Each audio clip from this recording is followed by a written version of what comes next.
Hi friends, welcome to Kavitha's Kitchen. இன்னைக்கு நம்ம கிச்சன்ல கடலை மாவு போண்டா எப்படி செய்யறதுன்னு பார்க்கலாம். ஒரு மிக்சிங் பவுல்ல 1 கப் கடலை மாவு சேர்த்திருக்கேன். இது கூடவே 1/4 கப் அரிசி மாவு சேர்த்துக்கலாம். ஒரு 1/4 டீஸ்பூன் அளவுக்கு சோம்பு சேர்த்துக்கலாம். அதுக்கு அப்புறமா ஒரு பச்சை மிளகாய் நான் பொடியா நறுக்கி வச்சதை சேர்த்துக்கிறேன். கூடவே ஒரு 1/2 டீஸ்பூன் இஞ்சி பூண்டு பேஸ்ட் சேர்த்துக்கலாம். சேர்த்துட்டு ஒரு பெரிய வெங்காயம் இந்த மாதிரி பொடியா நறுக்கினதை சேர்த்துக்கலாம்.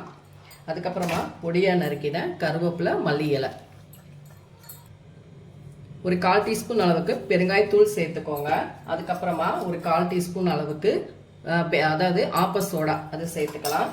இந்த போண்டா போடுறதுக்கு தேவையான அளவு உப்பு, நம்ம ஏற்கனவே பச்சை மிளகாய் ஒன்று சேர்த்துருக்கோம் இல்லைங்களா, அதனால 1/2 டீஸ்பூன் அளவுக்கு தனி மிளகாய் தூள், இது எல்லாத்தையும் நல்லா நம்ம மிக்ஸ் பண்ணிக்கலாம். போண்டா போட்டு எடுக்கிறதுக்கு நம்ம எண்ணெய் காய வச்சுருப்போம் பார்த்தீங்களா, அதில் ஒரு கரண்டி சூடான எண்ணெய் ஒரு கரண்டி சேர்த்துட்டு தண்ணி ஊற்றி நம்ம மாவு பிசைஞ்சுக்கணும். நீங்கள் ரொம்ப தண்ணியாகவும் ரொம்ப திக்காகவும் பிசைஞ்சிடக்கூடாது, நல்ல உருண்டை சேஃபில் நமக்கு வரணும். அதனால் போண்டா பார்த்து கரெக்டாக நம்ம தண்ணி கரெக்டான அளவு சேர்த்துக்கணும். ஃப்ரெண்ட்ஸ், போண்டாக்கு மாவு இந்த மாதிரி நீங்கள் பிசைஞ்சுக்கணும். இப்படி எடுத்து நம்ம போடுறதுக்கு மாவு ரெடியாக இருக்கணும். இப்போ இங்கே நமக்கு கடாயில் ஆயில் ரெடியாக இருக்குது. எண்ணெயும் நல்லா காஞ்சிட்டு இப்போ நம்ம ஒரு போண்டாவாக போட்டு எடுத்துக்கலாம். அடுப்பை லோ ஃப்ளேமில் வச்சுட்டு நம்ம போட்டு எடுத்துக்கணும். ஃப்ரெண்ட்ஸ், உங்களுக்கு எவ்வளோ பெருசு சைஸ் வேணுமோ அந்த அளவுக்கு நீங்கள் போட்டுக்கலாம். நான் ஓரளவுக்கு மீடியம் சைஸில் தான் நான் போடுறேன். இப்போ இது நல்லா வேகட்டும், வெந்ததுக்கப்புறம் பார்த்துக்கலாம். ஃப்ரெண்ட்ஸ், ஒன் சைடு நமக்கு நல்லா வெந்துருச்சு, கலரும் பாருங்கள் நல்லா கலர்ஃபுல்லாக வந்திருக்கு. இப்போ இதை திருப்பி விட்டு இன்னும் ஒரு சைடு வேக வச்சு நம்ம எடுத்துக்கலாம்.